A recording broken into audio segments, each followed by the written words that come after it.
We're about 2 minutes away from the end of the trading day. Scarlet Fu and Vonnie Quinn here with you, counting you down to the closing bell. And of course, we bring in now our radio colleagues, Carol Massar and Tim Stenovec, so that we can welcome our audiences across Bloomberg Television, Bloomberg Radio, and our YouTube audiences streaming.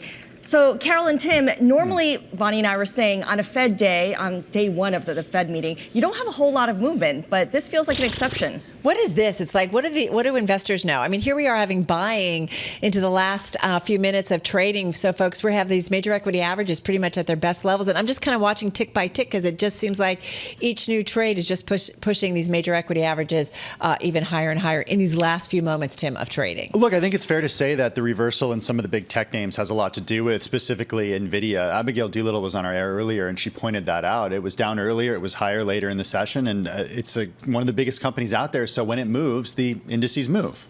Yeah, exactly, Tim. And when it comes to yields, we did see that big spike last week, and we did give up a couple of basis points on the 2-year. But for the most part, those yields are holding on to gains. And I guess it's all much of a muchness. Markets have pretty much priced in what they see is going to happen tomorrow.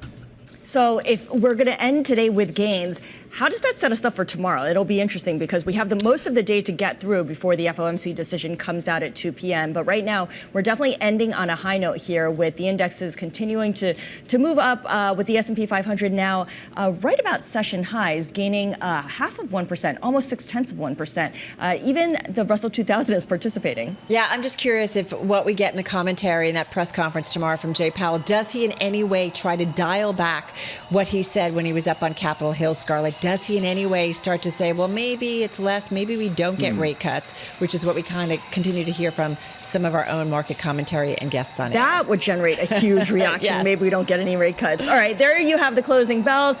We're looking at the S&P 500 closing up 0.5% at 5178. The Dow Industrial is doing even better, up 0.8% at 39,110. And the Nasdaq kind of bringing up the rear, up by 63 points, 0.4% at 16,166. As I mentioned, the Russell 2000, the small cap index, also gaining ground about 0.5%. All right, and so we're just finishing off our highs of the session on those major equity averages. Just taking a little bit of a deeper look, Vonnie, into the S&P 500. Most names, though, in the index today ending with a gain, 384 names to be exact, 115 to the downside, 4 unchanged. Isn't it fascinating, Carolyn? I feel like if we look into the IMAP of the S&P 500, you'll see how much green there is, which is really interesting given where we started out the day. Those few little bits of red, really, they're the semiconductors, and even the semiconductors, they were only down, a certain amount. This is almost like the markets of yore, where we had, less than 1 percentage point moves. I feel like we've got too used to volatility, and this kind of a market seems, almost muted. All right, a lot of green, as you said, Vonnie. So a fair amount of names for me to choose from. I'm going to go to Nordstrom, man. This one up 14% at its highs today, finishing the day with a gain of just above 9%, about 9.4% to be exact. This after a report that the founders are looking to go private. This was according to Reuters. They were citing people familiar. Nordstrom working with Morgan Stanley and Centerview Partners to reach out to private equity firms, engage their interest for a potential deal. No certainty that a deal will ultimately happen. And you did see this news giving a boost to some of the peers throughout the session. Macy's and Kohl's did follow Nordstrom higher today. Macy's, remember, is also facing a takeover approach from a group led by Arkhouse. Again, Nordstrom finishing the day up above 9%. All right, we know NVIDIA holding its big developers conference. This is day 2. The CEO, Jensen Huang, giving a keynote yesterday. And what's interesting is 2 of my gainers have to do with what he had to say in that keynote.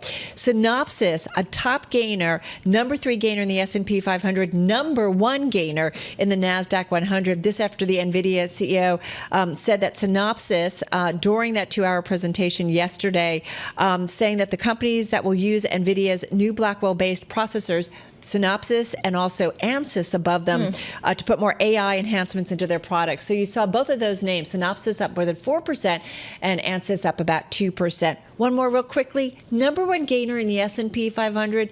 We don't talk about it a lot. International Paper. Good old-fashioned industrial. I know, exactly, right? Up about 11% here.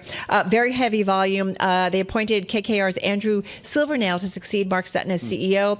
He's been there since 2014. They've been looking for a CEO since last September.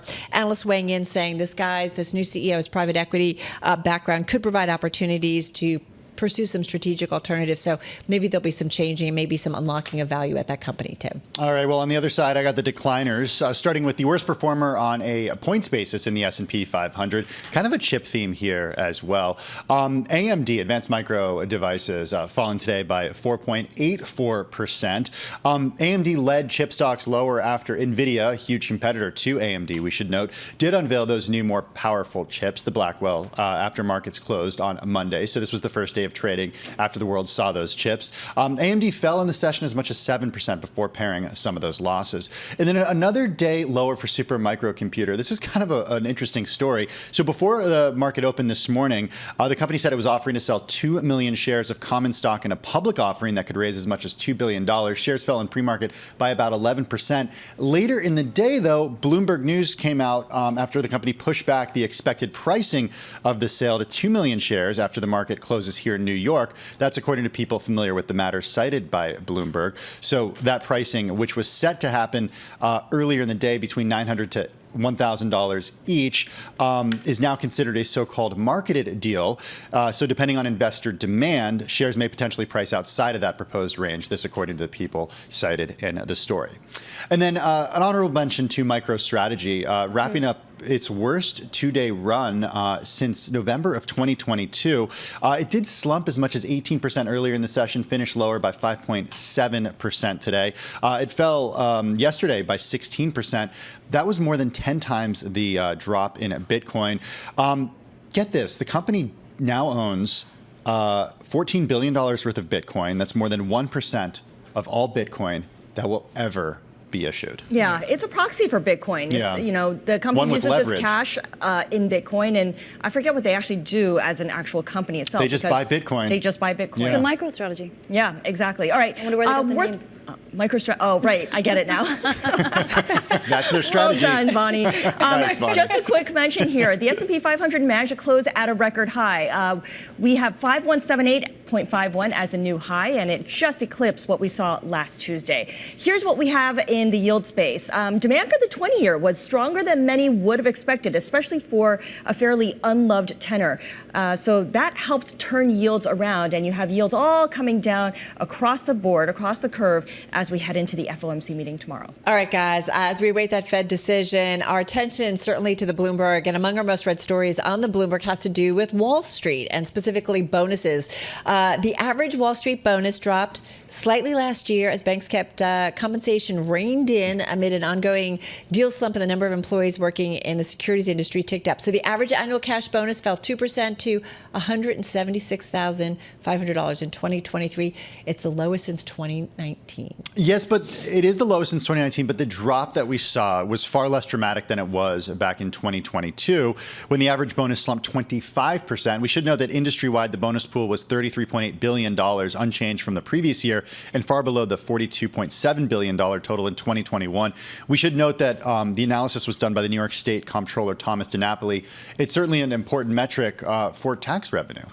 Yeah, and the other interesting thing, because you can take a lot of metrics, right, is that the workforce in the financial industry climbed last year to 198,500, which was up 3.6% from 2022. Yeah, and that's even with firms like Citibank cutting an awful lot of jobs. A lot of that is because the growth in the job increases were in across the private space, right? Private equity, private credit, all those asset investment firms doing a lot of hiring. All right, got another story. Goldman Sachs, JP Morgan, have been leading the charge to get employees into the office more often, but it's their smaller peers, their smaller banking industry peers, who are more likely to demand full-time on-site work. They're like, get back to work. What really amazed me out of this, Carol, was that Castle Systems, which is a security firm which has been tracking attendance since the pandemic, says that attendance in New York, where a lot of these companies are based, maybe not the smaller banks, it's still only at 50%.